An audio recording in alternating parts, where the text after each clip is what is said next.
அனைவருக்கும் காலை வணக்கம். பாடம் தமிழ், வகுப்பு 3, பருவம் 2. இன்றைய பாடப்பகுதியின் தலைப்பு எண் 6, எழில் கொஞ்சும் அருவி. இக்கதை உங்களுக்கு உரையாடல் போன்று அளிக்கப்பட்டுள்ளது. இந்த பாடம் உங்களுக்கு உரையாடல் போன்று அமைந்துள்ளது. கதாபாத்திரங்கள் அங்கவை, சங்கவை, சித்தப்பா, சித்தி. இந்த 4 உரையாடுகின்றனர். உரையாடுதல்னா பேசுவது. எதை பற்றி, எதை குறித்து பேசுகிறார்கள் என்று பார்க்கலாமா? பாருங்க. ஒரு நாள் அங்கவை, சங்கவை என்ற இருவரும் அவர்களுடைய சித்தப்பா வீட்டிற்கு செல்கின்றனர். சித்தப்பா இருவரையும் வரவேற்று உரையாடத் தொடங்குகின்றனர். எதை பற்றி என்றால், எழில் கொஞ்சும் அருவியை பற்றி.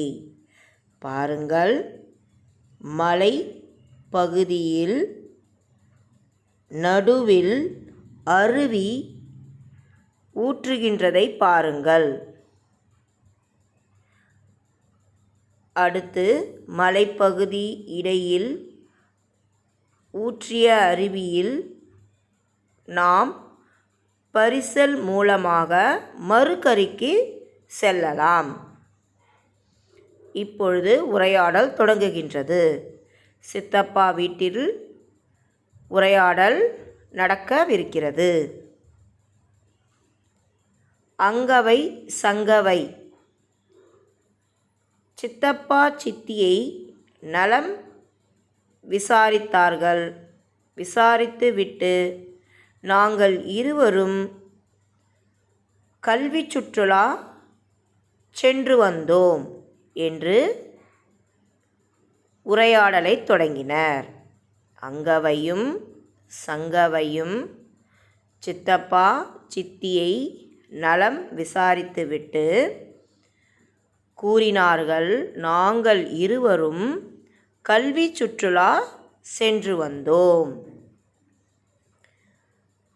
தருமபுரி மாவட்டத்தில் உள்ள வரலாற்று சிறப்புமிக்க ஒகேனக்கல் அருவிக்கு போய் வந்தோம் என்றால் அங்கவை.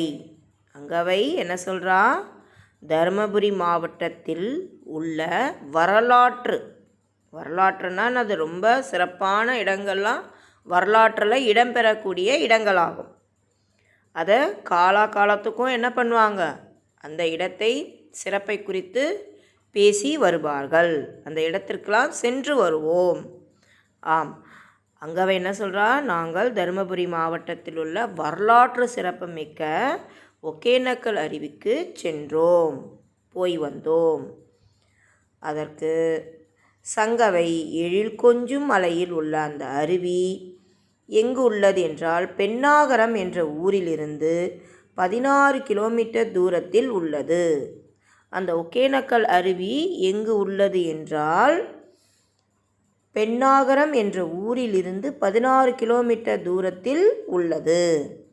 இது கடல் மட்டத்திலிருந்து 1500 அடி உயரத்தில் உள்ளது. எங்கிருந்து? கடல் எங்கே இருக்குது?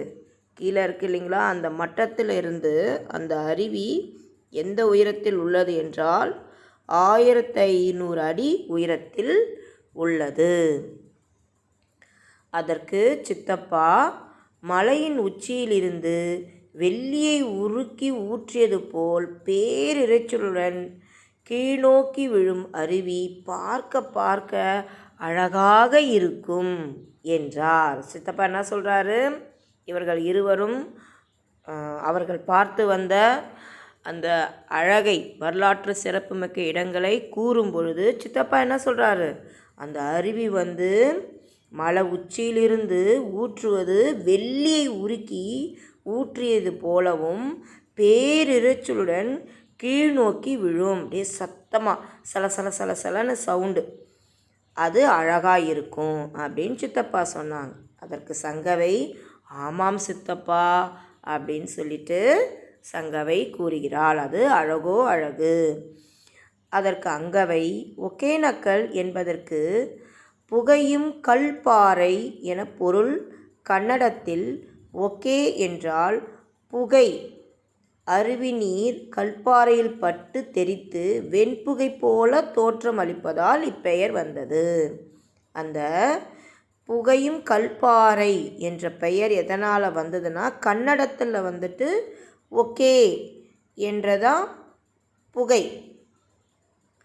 அந்த அருவி கல்பாறையில் பட்டு தெரித்து, கல்பாறை இப்போ நம்ம ஏதாவது தண்ணி ஊற்றும்போது அந்த தண்ணியை ஊற்றும் பொழுது அது ஒரு இடத்துல பட்டு அது தெரிக்கும் போது எப்படி இருக்கும், சலசலன்னு விழும் இல்லையா? இது அருவி அப்போ அந்த மாதிரி பாறையில் போய் பட்டு தெரிக்கும் பொழுது அது எப்படி இருக்கும், வெண்புகை போல தோற்றம் அளிப்பதால் இப்பெயர் வந்தது அப்படின்னு சொல்லிட்டு அங்கவை கூறுகின்றாள். புகையும் கல்பாறைன்னு பேர் ஏன் வந்ததுன்ற காரணத்தை கூறுகின்றாள்.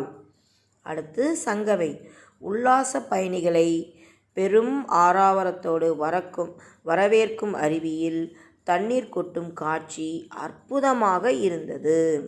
என்ன சொல்கிறாங்க, உல்லாச பயணிகள் அதாவது டூர் போகிறவங்களுக்கெல்லாம் இந்த அருவி, ஒகேனக்கல் அருவி தண்ணீர் கொட்டும் காட்சி அற்புதமாக இருந்தது என்று சங்கவை கூறி